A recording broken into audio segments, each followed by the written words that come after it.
എങ്ങനെയാണ് മനുഷ്യരിൽ ധാർമ്മികത ഉണ്ടായത് എന്ന ചോദ്യം വിശ്വാസികളുടെ മുൻവിധികളിൽ നിന്ന് മാറി നിന്നുകൊണ്ട് ശാസ്ത്രീയമായ അടിസ്ഥാനത്തിൽ പഠനങ്ങൾ നടത്തി ആധുനിക ഭൗതികവാദ തത്വചിന്തകരും മനഃശാസ്ത്ര ചിന്തകരും ഇന്ന് പുതിയ ഒട്ടേറെ പഠനങ്ങൾ നടത്തി പുതിയ നിഗമനങ്ങളിൽ എത്തിയിട്ടുണ്ട്. പുതിയതല്ല, ശാസ്ത്രീയമായ നിഗമനങ്ങളിൽ എത്തിയിട്ടുണ്ട്. മാർക്കോസറിൻ്റെ പരീക്ഷണങ്ങളെ അതിനകത്ത് ഡോക്കിൻസിൻ്റെ പുസ്തകത്തിൽ ഉദ്ധരിച്ചിട്ടുണ്ട്. ആ പരീക്ഷണങ്ങളിലൂടെ ഹോസർ എത്തിച്ചേരുന്ന നിഗമനം ഒരു യൂണിവേഴ്സൽ മോറൽ ഗ്രാമർ അല്ലെങ്കിൽ ഒരു നാച്ചുറൽ എത്തിക്കൽ സെൻസ് മനുഷ്യനിൽ ഉണ്ട് എന്നാണ്.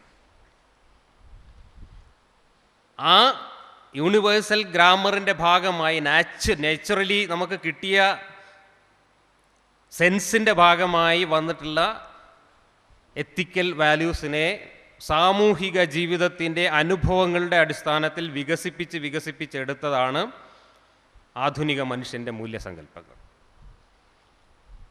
മോറൽ മൈൻഡ്സ് എന്ന ഹോസറിൻ്റെ പുസ്തകത്തിൽ അദ്ദേഹം നടത്തിയ പരീക്ഷണങ്ങളെക്കുറിച്ച് പറയുന്നുണ്ട്.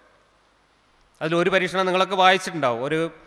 ഒരു റെയിൽവേ ട്രാക്കിലൂടെ നിയന്ത്രണം വിട്ടുവരുന്ന ഒരു ട്രോളി. ആ ട്രോളി വന്നാൽ 5 പേര്, ആ ട്രാക്കിൽ ജോലി ചെയ്തുകൊണ്ടിരിക്കുന്ന 5 പേര് മരിക്കും.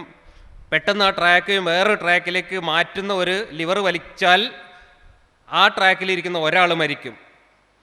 ആ ലിവർ വലിക്കാൻ കഴിയുന്ന ഒരാൾ ഈ അപകടം കാണുന്നു. വേറെ യാതൊരു ഓപ്ഷനും ഇല്ല, വേറെ ഒന്നും നിവൃത്തിയില്ല. അയാൾ ഈ ലിവർ വലിച്ചിട്ട് ഈ 5 പേരെ രക്ഷിക്കാൻ വേണ്ടി ഒരാൾ നിൽക്കുന്ന ട്രാക്കിലേക്ക് വണ്ടി ഓടിച്ചു വിടുന്നു.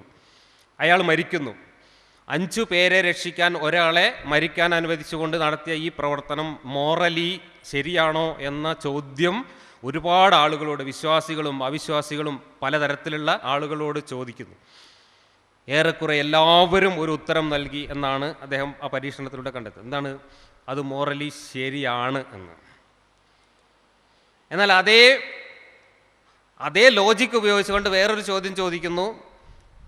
ഒരാശുപത്രിയിൽ 5 രോഗികൾ അവയവങ്ങൾ മാറ്റിവെച്ചാൽ ജീവൻ തിരിച്ചു കിട്ടും എന്ന അവസ്ഥയിൽ കിടക്കുന്നു.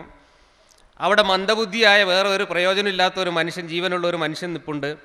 ഡോക്ടർമാരെല്ലാവരും കൂടെ തീരുമാനിക്കുന്നു ആ മനുഷ്യനെ പിടിച്ചിട്ട് അയാൾക്ക് അനസ്തേഷ്യ കൊടുത്തിട്ട് അയാളുടെ 5 അവയവങ്ങളെടുത്ത് ഈ 5 പേർക്കും ഫിറ്റ് ചെയ്താൽ 5 പേര് രക്ഷപ്പെടും. ഈ മന്ദബുദ്ധിയായ ഇയാൾ ജീവിച്ചിരുന്നിട്ട് വലിയ പ്രയോജനമൊന്നുമില്ല. എല്ലാവരോടും ചോദിച്ചു, മോറലി ആ ചെയ്യുന്നത് ശരിയാണോ? 2 കേസിലും ലോജിക്കലി ഒന്നാണ് സംഭവിക്കുന്നത്. ഒരാളെ കൊല്ലാൻ വിട്ടിട്ട് 5 പേരെ രക്ഷിക്കുക എന്നുള്ള. രണ്ടാമത്തെ ചോദ്യത്തിൽ എല്ലാവരും ഒരു ഉത്തരം പറഞ്ഞു, മോറലി തെറ്റാണ്. അപ്പോൾ യുക്തി അനുസരിച്ച് ചിന്തിക്കുകയാണെങ്കിൽ രണ്ടും ഒരേ സംഗതിയാണ്. പക്ഷെ യുക്തിക്കപ്പുറം മനുഷ്യൻ്റെ മനസ്സിൽ എന്തോ ഒരു മോറൽ ഗ്രാമർ നിലനിൽക്കുന്നു എന്ന് ഇങ്ങനെയുള്ള കുറേ പരീക്ഷണങ്ങളുടെ അടിസ്ഥാനത്തിൽ കണ്ടെത്തിയിട്ടുണ്ട്. ഹോസർ മാത്രമല്ല, ഈ രംഗത്ത് പരീക്ഷണം നടത്തിയിട്ടുള്ള മറ്റൊരു മനഃശാസ്ത്ര പണ്ഡിതനാണ് ജോനാഥൻ ഹാദിസ്. സാം ഹാരിസ് നമ്മുടെ ഇന്ന് അറിയപ്പെടുന്ന ലോകത്തെ യുക്തിവാദ പണ്ഡിതന്മാരിൽ പ്രഗത്ഭനായ ഒരാളാണ്. അദ്ദേഹം ഈ വിഷയത്തെക്കുറിച്ച് ദ മോറൽ ലാൻഡ്സ്കേപ്പ് എന്ന പ്രസിദ്ധമായ പുസ്തകത്തിൽ ഒരുപാട് കാര്യങ്ങൾ അവതരിപ്പിക്കുന്നു.